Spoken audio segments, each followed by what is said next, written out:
গুন্ডাগিরি এবং কাটমানি প্রসঙ্গে গতকালই মুখ্যমন্ত্রী শুভেন্দু অধিকারী কড়া বার্তা দেন। কি বলেছিলেন তিনি, শুনুন।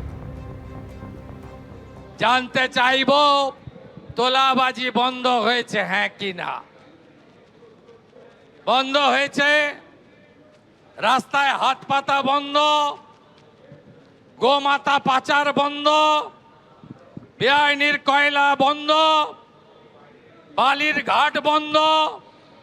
আমি জানি বালির রেট একটু বেশি হয়ে গেছে, সমস্যা হচ্ছে।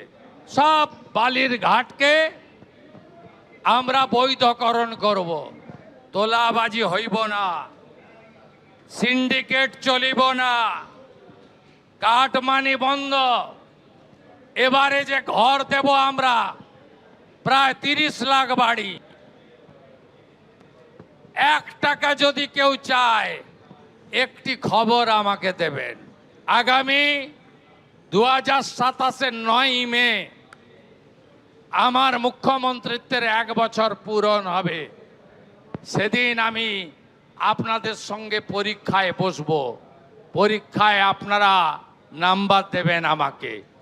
আমি যদি 10-এর মধ্যে না পাই, তাহলে আপনাদের কাছে আমি ক্ষমা স্বীকার করে নেব যে না, আমি পারলাম না।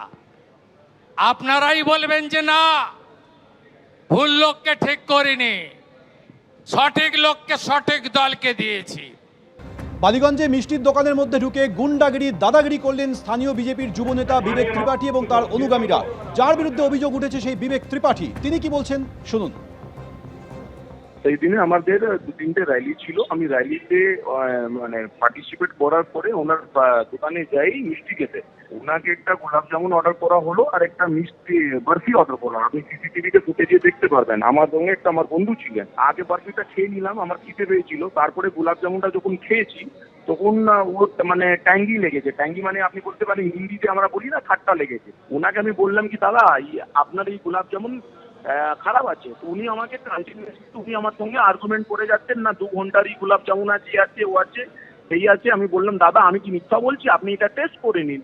উনি একটা অ্যাবিউজিভ ল্যাঙ্গুয়েজ ইউজ করলেন আমাকে। তখন আমার মানে আমিও ওনাকে উল্টো পাল্টা বললাম। আর মানে একটা মানে আর্গুমেন্ট হলো, একটা মানে হার্ড আর্গুমেন্ট হলো। তারপরে উনি বলছে যে আমি ওনাকে মেরেছি। তো ওনাকে আমি এক চড় মেরেছি, এটা সিসিটিভিতে আছে। আমি এক চড় মেরেছি। বেসিক্যালি দিস ইজ অলরেডি মানে প্ল্যান अगेंस्ट মি।